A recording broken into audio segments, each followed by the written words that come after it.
This video is aimed more towards people that are casual fishermen maybe, or people who are just starting off, that don't have a ton of experience and maybe don't have someone that can take them out fishing.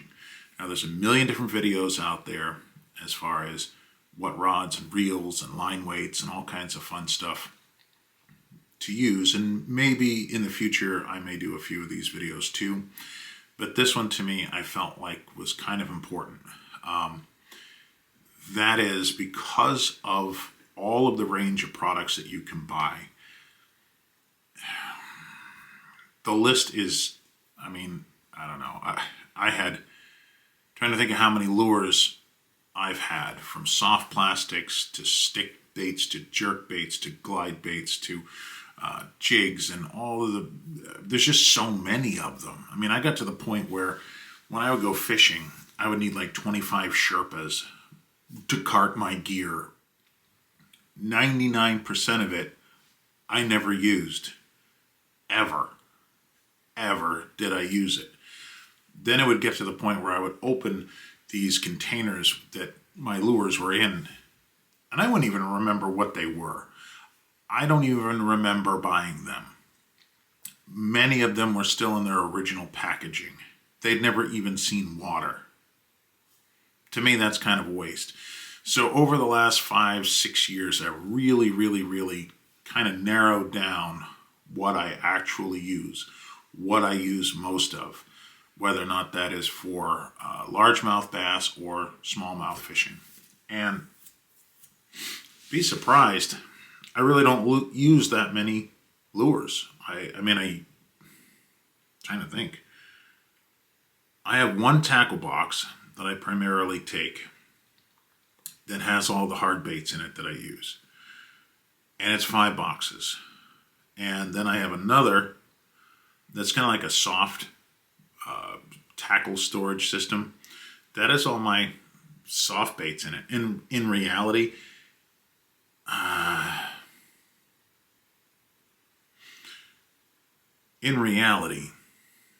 I hardly use even what I have.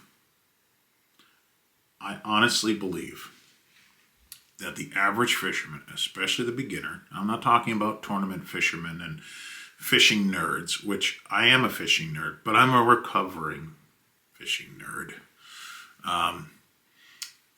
I really think that you can get away with a lot less gear than what you are led to believe that you need. Just my personal opinion, okay? And I'm in the Northeast, so what works for me here color-wise may not work as well for you, depending on where you live in the United States. I can say that most of the colors, though, that I use are pretty standard, so odds are they probably work. I just wanted to put that caveat in there, so that way if someone was using one of the baits and the colors that I would recommend, and they're like, I'm not catching anything, it's all his fault. Anyway. So to get into the lures that I would recommend, there's only 4. And of those 4, you can have, how should I put it? Of those 4, you can get away with. That's a better way to put it. Of the 4, you can get away with 2 different colors of each one. So you have a total of 8 baits. So I'm going to start, imagine it this way, from the surface of the water, body of water that you're fishing, to the bottom. Okay? Because to me, that's where your fish are, right? They're not in the clouds. They're in the water. And you have the top of the water, surface, to the bottom of the pond or lake. The fish are somewhere in there. So starting from top down, everybody should have a really good topwater. Now I grew up fishing Zara Spooks, great baits. All different kinds of walking baits, all different kinds of like jitterbugs and hula poppers and rebel pop R's and all that stuff. Are those good? Yeah, they're great. But if you could only have one, that's all you could have. There is one that will outproduce, in my opinion and my experience, which sadly at this point is over 35 years, which means I'm freaking old, which sucks. But anyway, I digress.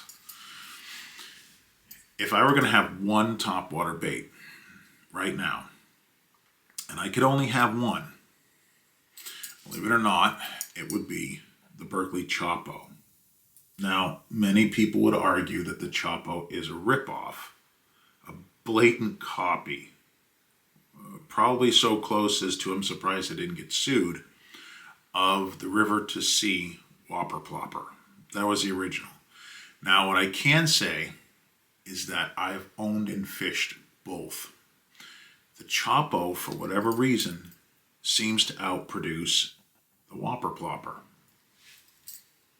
Just where I fish, where I live, I've used them both, and I get probably 5 times the number of strikes on these.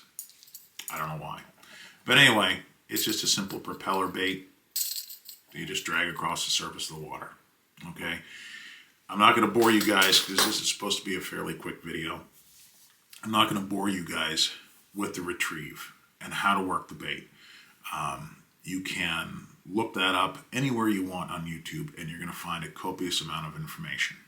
Maybe I'll do a couple of those type of more instructional videos this coming year. It all depends on if people are interested in seeing them. Anyway, moving on. So that covers the surface.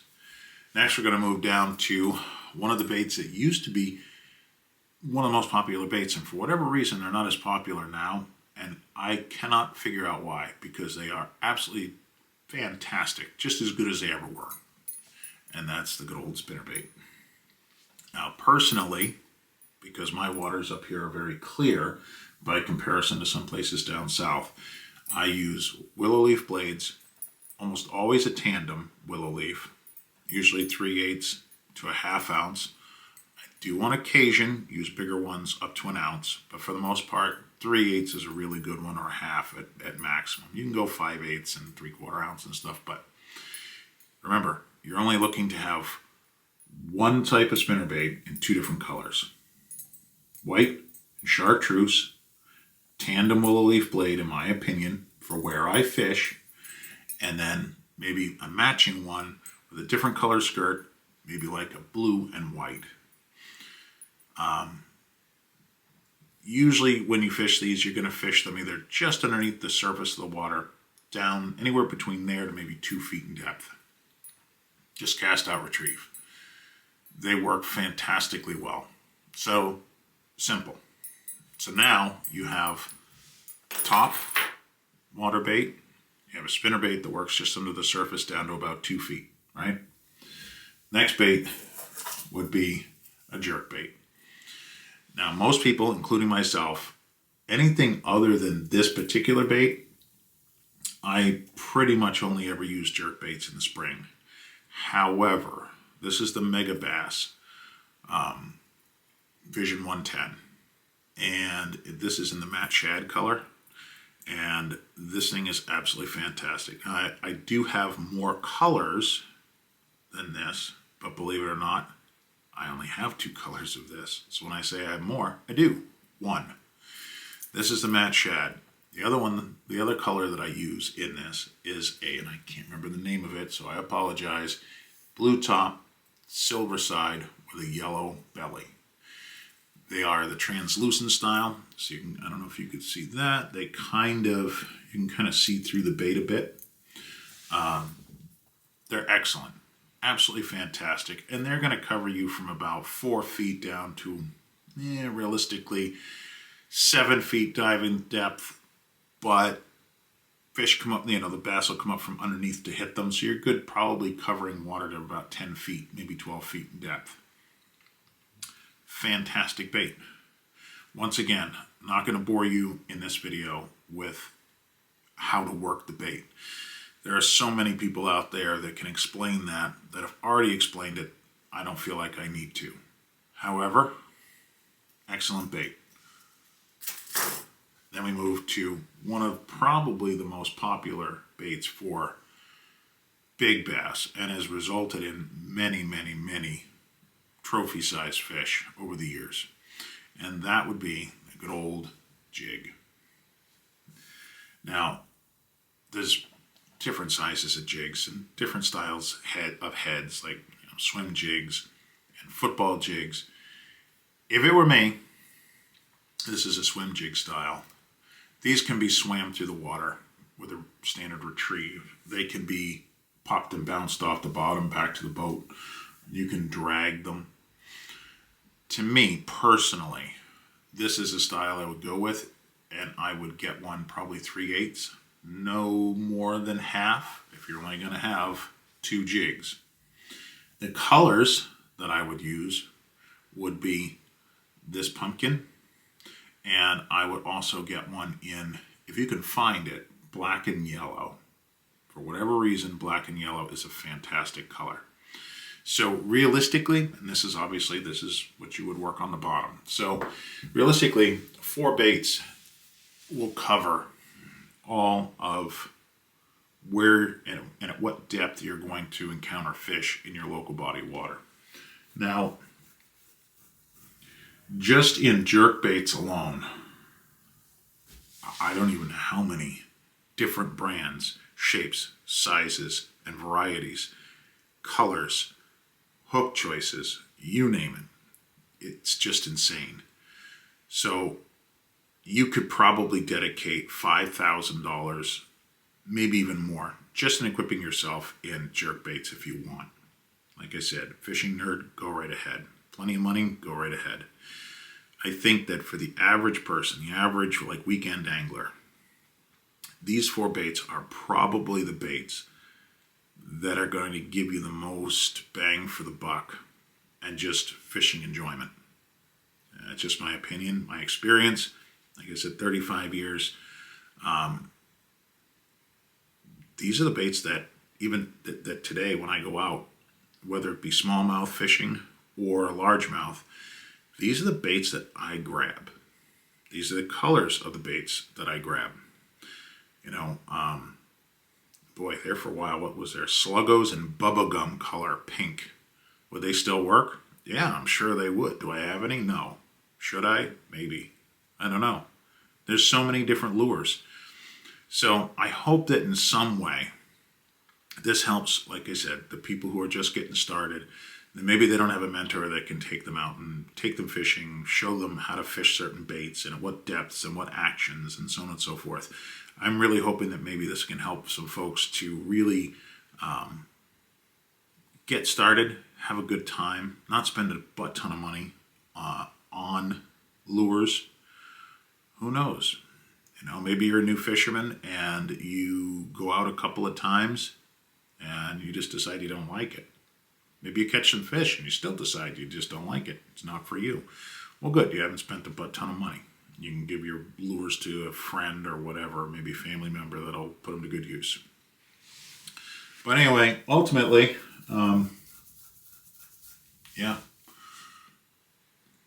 most people I don't think need more than 4 lures and 2 of each color, and that'll get you started. And that's 8 baits. Now, I will say this. These average about $7. These probably 5 or 6. The trailer, that's an addition that you actually put onto the hook in the rear. So that's extra. When you get the jig, you only get this part. These together, yeah, in my opinion, you can catch fish without them, but this really does make a difference. That's also about $5.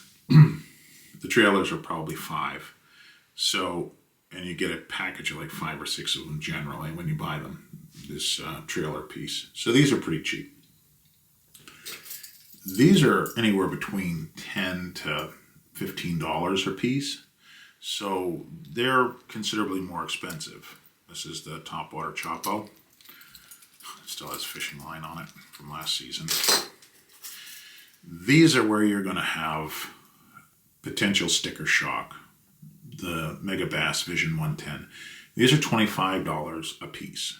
So you're going to spend, if you buy 2 of these in 2 different colors, you're going to spend $50. If you lose them, you will not be happy. Luckily, I have not lost.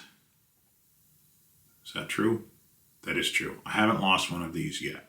I have I think 3 of the matte shad and 3 of the other color I described before, where it's blue, silver, and yellow on the belly. So, what do you realistically have there? 50, would that be 50, 80, 90, 100?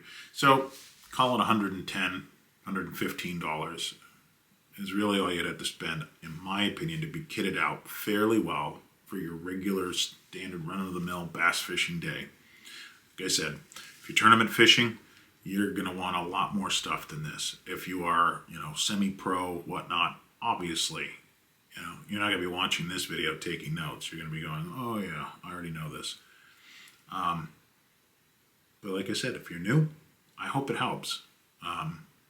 Didn't have YouTube when I was a kid, or a young adult, going out fishing. We didn't have that. Best we had was ESPN Outdoors on a Saturday morning in VHS. You take the big VHS tape and slide it into the VCR. And then the Jimmy Houston shows and Roland Martin and Bill Dance and all these guys would come on. And then you'd hit record and record it. And then after you recorded it,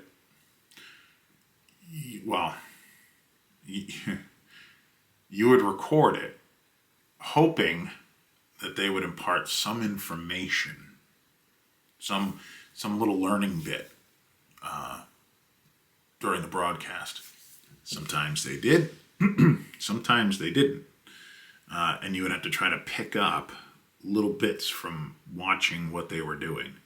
How did they make that bait work like that? You stop, rewind, play. Stop, rewind, play. So today, folks are pretty blessed to have YouTube, where there's a lot of information right there. So, anyway, yeah, that makes me feel pretty old. Yeah, like really old. Anyway, yeah, I should get going. So, I hope this helps. If anyone has any questions or anything else or thoughts, please feel free, as they say, to put them in the comments below. If they're questions or whatever, I'll do my best to be able to answer them as quickly as I can. And I don't know, I guess that's it for now. So, hope this helps in some way. And I can't wait for the ice to go. Winter sucks. All right, bye.